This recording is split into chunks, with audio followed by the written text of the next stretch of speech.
না কিছু না, কৃষ্ণ নাম। নিতাই ভজা অত সহজ না, নিতাই ভজা অত সোজা।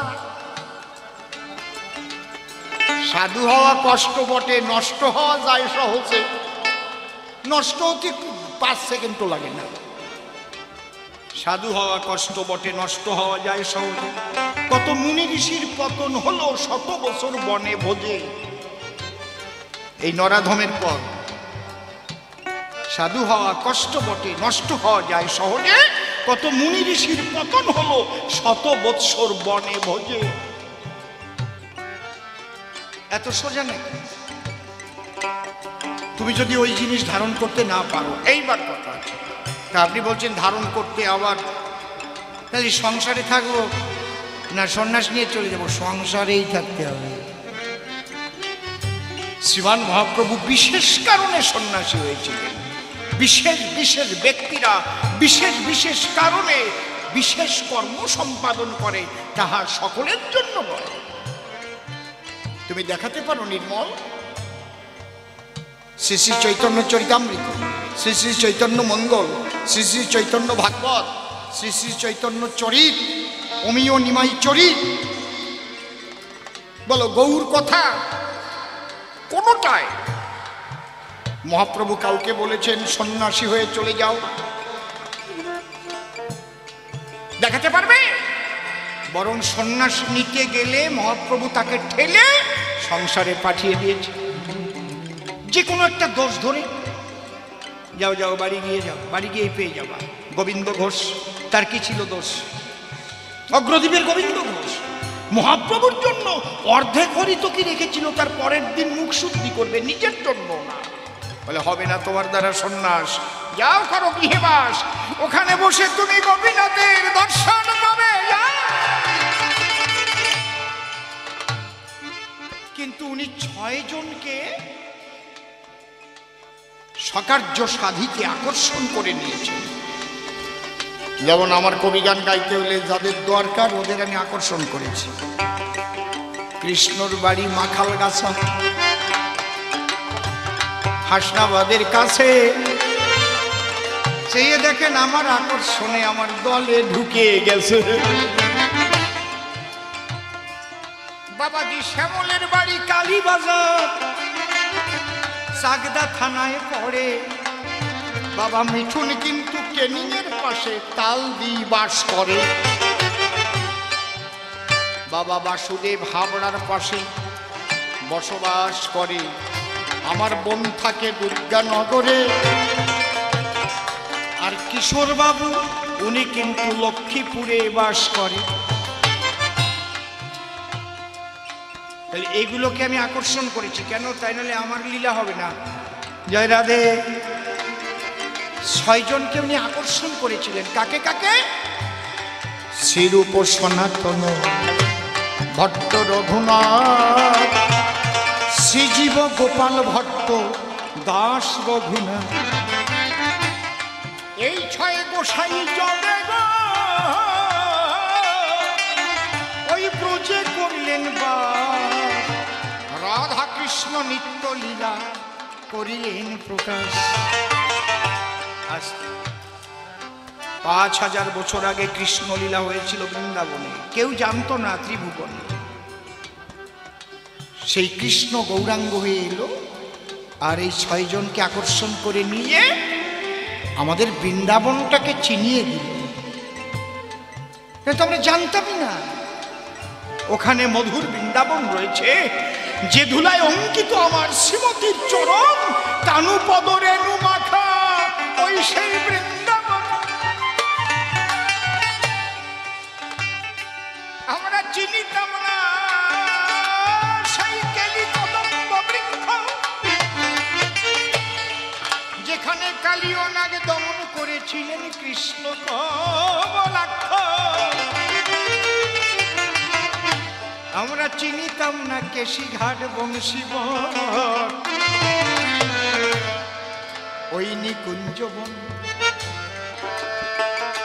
কোথায় নিধুবন জানত কি এই বিশ্ববাসীগণ? শ্যাম কুণ্ড রাধা কুণ্ড গিরি গোবর্ধন গৌর নয় আসিলে আর ছয় গোসাইয়ের করুণা না হলে আমরা জানিতে পারিতাম না কখন। তাই তাদের উদ্দেশ্যে একবার উলুধ্বনি হরিধ্বনি দাও ভক্তগণ। হরিবল হরিবল হরিবল হরিবল হরিবল হরিবল হরিবল হরিবল হরিবল হরিবল হরিবল। আহা,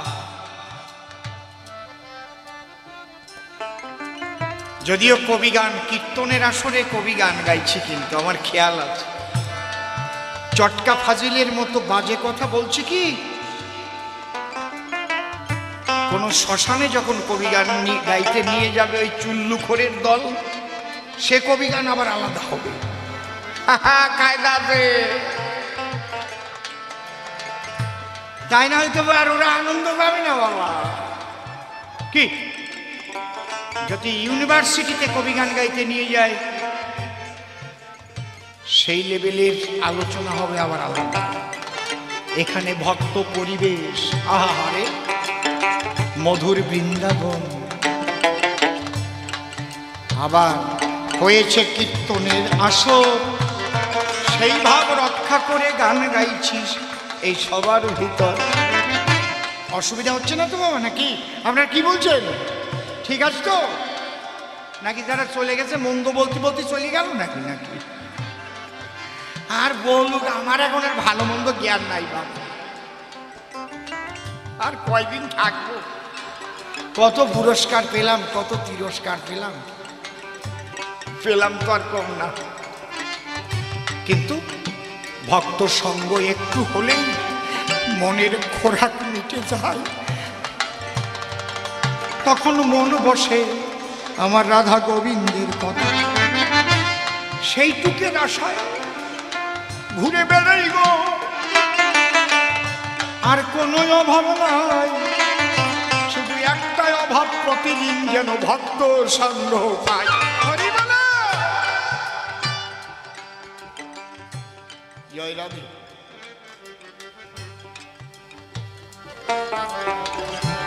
তাহলে আমরা একটা সুন্দর আলোচনায় রয়েছি। সংসার ধর্মই শ্রেষ্ঠ ধর্ম। খুব ভালো করে অ্যানালাইসিস করুন। যদি শ্রীমান মহাপ্রভু সত্যি সত্যি সন্ন্যাসী হতে আসতেন, তাহলে প্রথম হয়তো মা জোর করে বিয়ে দিয়েছেন। সেই স্ত্রী দেহত্যাগ করার পরে কি মহাপ্রভু আবার বিয়ে করতেন? যদি কোনো মানুষের প্রাণের ইচ্ছা থাকে আমি সংসার করব না,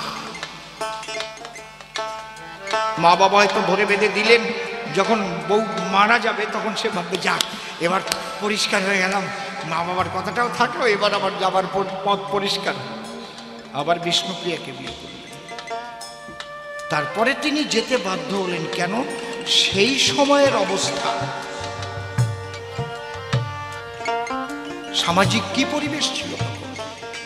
একাধারে মায়াবাদী সন্ন্যাসীরা, তারা ভক্তি নষ্টের তরে নিরাকার ব্রহ্ম সাধনা শিখায় সকল আরে। এক ব্রহ্ম, দ্বিতীয় নাস্তি, ভেদ জ্ঞানে হয় জীবের শাস্তি। ব্রহ্ম সত্য, জগৎ মিথ্যা। মায়াবাদী সন্ন্যাসী, ওই সন্ন্যাসীর দলে গেলে মা বাবাকে মানুষ যাবে ভুলে। একবার ওই সন্ন্যাস মন্ত্রে দীক্ষা নিলে নিজের মায়ের মুখ পর্যন্ত সে দেখতে পাবে না, মায়ের হাতে রান্না খাওয়া তো পরিচয় দেবে না। কিন্তু দুঃখ হয় এখন আমার, জানেন, আমার শ্রীমান মহাপ্রভু না থাক বলবো না, কেউ ব্যথা পেতে পারে, বলবো এই বাজারেই এমন কিছু বৈষ্ণব যারা সৃষ্টি হয়েছে, যারা মা বাবার পরিচয় দিতে চায় না। বড় ব্যথা লাগে। বলে ওটা পূর্বাশ্রম। জিজ্ঞেস করলে বলতে চায় না, বাবা তুমি কোথা থেকে জন্ম নিয়েছো বলো না, তোমার মা তোমাকে গর্ভে ধারণ করেছিল না, তুমি রাত্রিতে মায়ের কোল ভরে প্রস্রাব করনি, খেতে বসে মায়ের কোলের মধ্যে পায়খানা করে দেওনি, তোমার শিরায় শিরায় মায়ের রক্ত প্রবাহিত হচ্ছে না, তোমার শরীরে কি পিতার পিতৃবীর্য না? ধিক্কার জানাই। মা বাবার পরিচয়টা দিতে চাই না। আছে কিনা বলুন, আছে কিনা এরকম বলুন জোরে।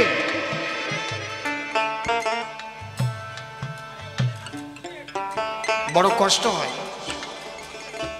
বড় কষ্ট হয়।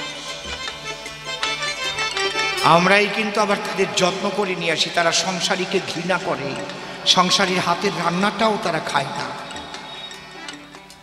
কেন আনবেন? কিসের জন্য? আপনি অসুচি, আপনি সংসারী হয়েছেন বলে? আর উনি কোথায় জন্ম নিয়েছেন? কোনো খালে বিলে?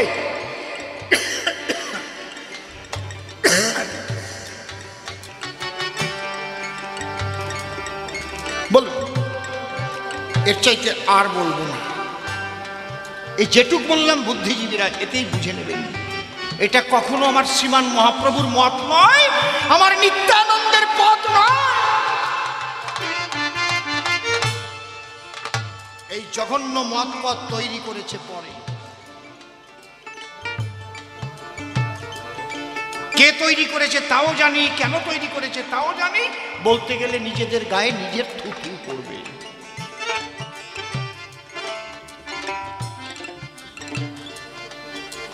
ওনাদের সঙ্গে আবার নারীও থাকে, কিন্তু সবকিছু থাকে। শাখা নাই, সিন্দুর নাই, আবার ইন্দুরের কাজ বন্ধ হয় নাই। খারাপ কথা বলি ফেললাম বাবা, আমি না ওই রকম মানুষ না, জানেন। আমি খারাপ কথা বলতে পারি না, আমার লজ্জা করে কেমন, সত্যি। এটা বলি ফেললাম, ক্ষমা করে দিয়ে।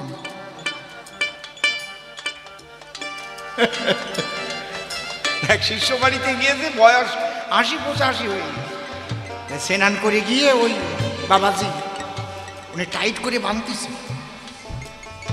ওই যে বাঁধে না লেংটি, লেংটি কৌপিন, ওই পিন আটকায় কৌ দিয়ে, কৌ পিন।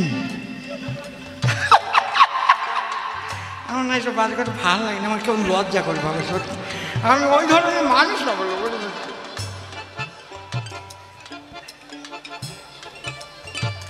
কৌপিন দিয়ে টাইট করে বাঁধতেছে। তা ওর শিষ্যের ছেলে, ছোট ছেলে, 12-13 বছর বয়স, ওই যে বেড়ার ফাঁকা দিয়ে দেখছে দাদু করে কি।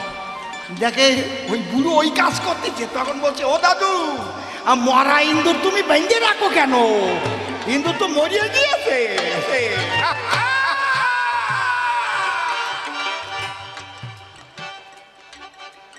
আমার না এসব বাজে কথা ভালো লাগে না, আমার লজ্জা করে, সত্যি বলছি। ওমা, আমারে খারাপ ভাবছো? খারাপ ভাবনি তো? ওই ধরনের না, আমি মানুষ না বাবা। দেখো, খারাপ ভেবো না যেন বাবা। এখন একবার আসছি, পর বাড়ি গিয়ে বলো লোকটা খুব খারাপ, ও মরা ইন্দুরের কথা কয়।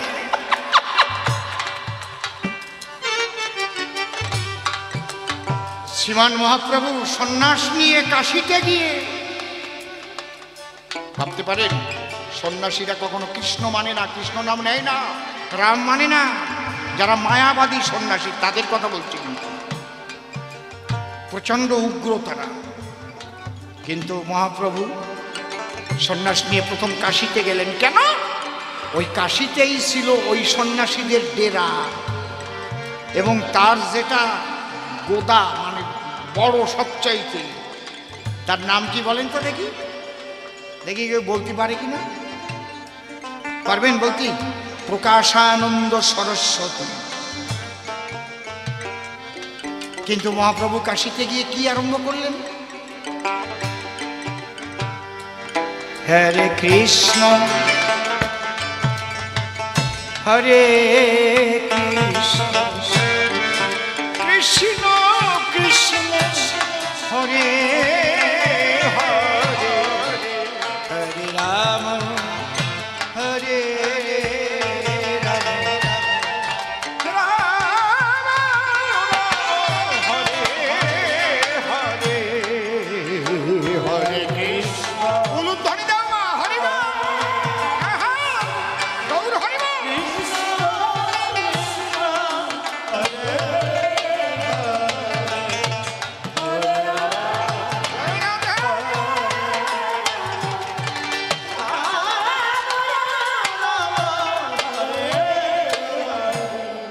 কাজটা কি ভালো কাজ? সন্ন্যাসীদের বিরোধী কাজ। কাশীতে ছাড়া পড়ে গেল, বাংলা থেকে এক নবীন সন্ন্যাসী এসেছে। সে সন্ন্যাসী হয়ে কৃষ্ণ নাম করছে, রাম উচ্চারণ করছে। গুরুদেবের কাছে গিয়ে ওরা অমনি নালিশ দেয়, বাঙালি সন্ন্যাসী এত সাহস কি করে সে পায়? সন্ন্যাসীরা কৃষ্ণ নাম কখনো করে না। ওই সন্ন্যাসীর জীবনে কি নাই সে ধারণা? কে বলে? নাম চৈতন্য মহাপ্রভু। সন্ন্যাসী? হ্যাঁ। আচ্ছা, তোমরা কেউ কিচ্ছু বলো না। বলে কখন নাম করে? বলে ভোরবেলায় ঘুরে ঘুরে করে।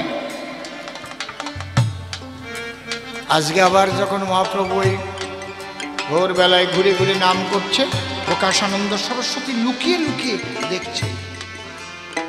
হরে কৃষ্ণ হরে কৃষ্ণ কৃষ্ণ কৃষ্ণ হরে হরে, হরে রাম হরে রাম, রাম রাম হরে হরে, হরে কৃষ্ণ। জয় জয় নিতাই গৌর হরে হরে বলো।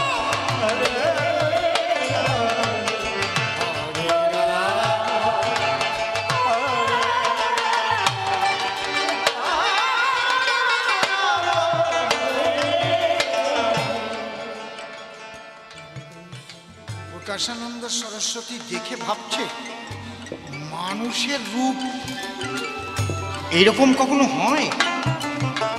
ছোট, এ কি জ্যোতির্ময় পুরুষ! কোটি চন্দ্র মথিয়া যেন কে দিয়েছে এই রূপ।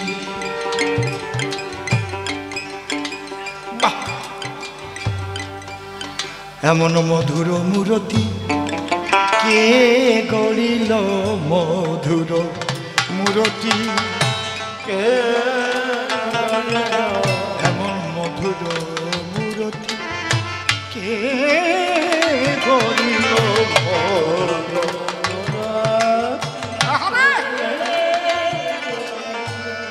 বসুন।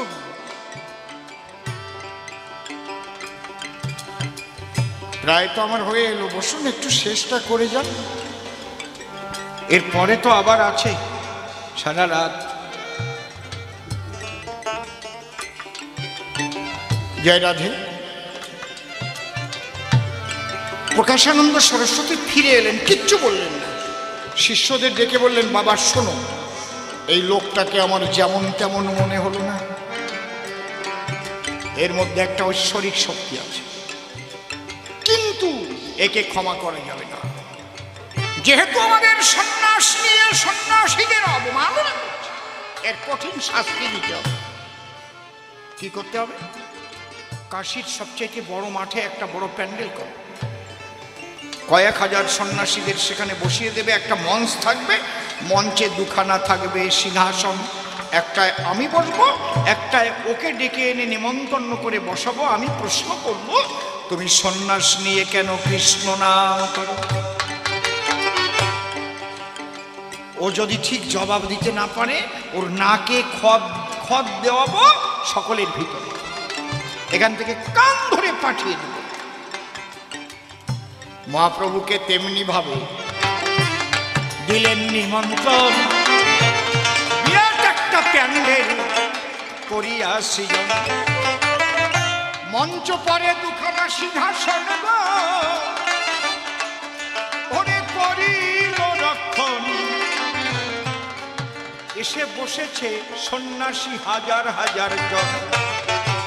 জয় রাধে।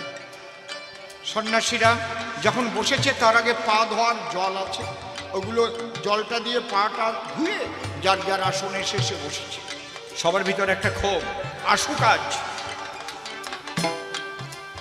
কিন্তু প্রকাশানন্দ সরস্বতী আধা ঘন্টারও বেশি বসে আছে, সময় মতো মহাপ্রভু আসছে না।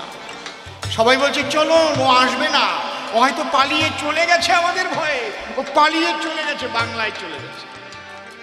হঠাৎ দেখে মহাপ্রভু আসছে।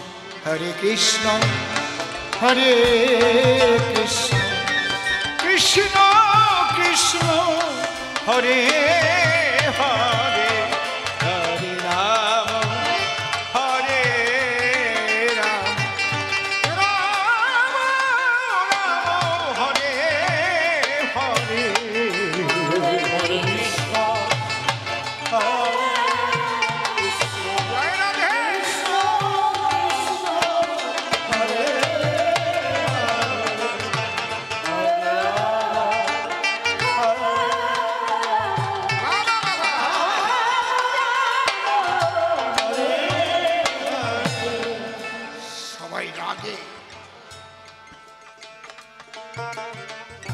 দন্ত কটমট কটমট করছে, এখনো একেবারে স্পর্ধা।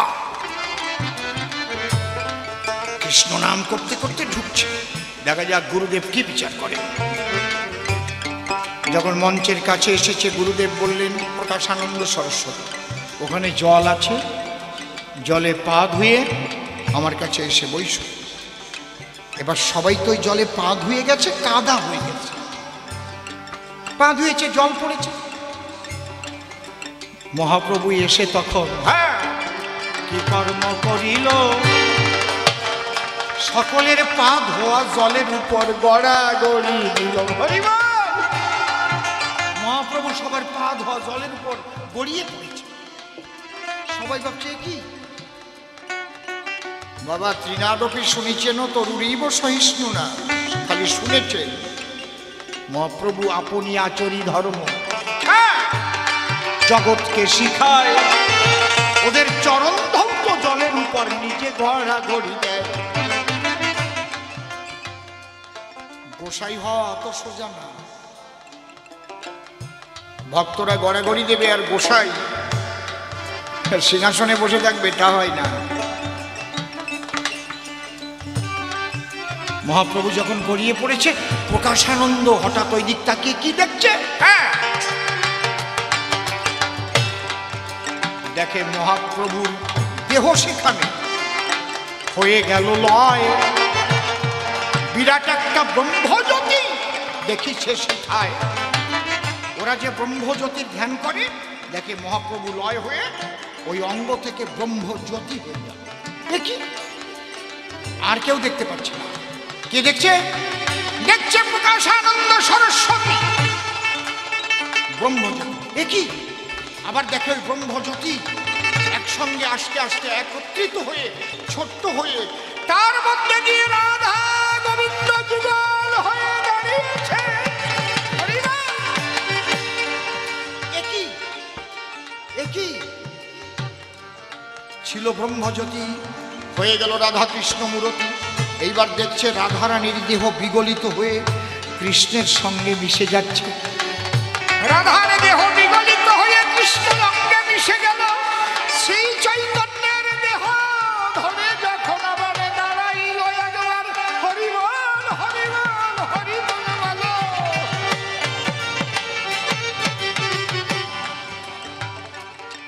ওই মঞ্চের থেকে সিঁড়ি দিয়ে গড়াতে গড়াতে গড়াতে গড়াতে প্রকাশানন্দ মহাপ্রভুর চরণে গিয়ে পড়েছে। ক্ষমা করো, ক্ষমা করো প্রভু। ওরে ওরে, তোরা চিনতে পারিস না, আমরা যে ব্রহ্মের ধ্যান করি, সেই ব্রহ্মই মূরতি ধরি রাধা কৃষ্ণ হয়েছে, আর রাধা কৃষ্ণ যুগলঙ্গ মিলে হয়েছে শ্রী গৌরাঙ্গ। তোরা ছুটে আয়, ছুটে আয়, একবার তোর চরণ ধুলি মাকড়ে গায়। মহাপ্রভু ধরে তার দিল আলিঙ্গন। মহাপ্রভু ডেকে বলল, আমার কথা করো শ্রবণ, আজ থেকে তোমার নাম পরিবর্তন করে দিলাম প্রবোধানন্দ। তোমার নাম কি ছিল? প্রকাশানন্দ। প্রবোধানন্দ। এই লহ তুমি নামের মালা, যাও আরিত গ্রামে সেখানে গিয়ে মত্ত থাকো সদা কৃষ্ণ নাম। আরিদ গ্রাম, চৈতন্য চরিতামৃত খুলে দেখবেন, বর্তমান যেটা রাধাকুণ্ড আর শ্যামকুণ্ড, ওইটা আরিদ গ্রাম ছিল নাম আগেকার। বুঝতে পারছেন তো?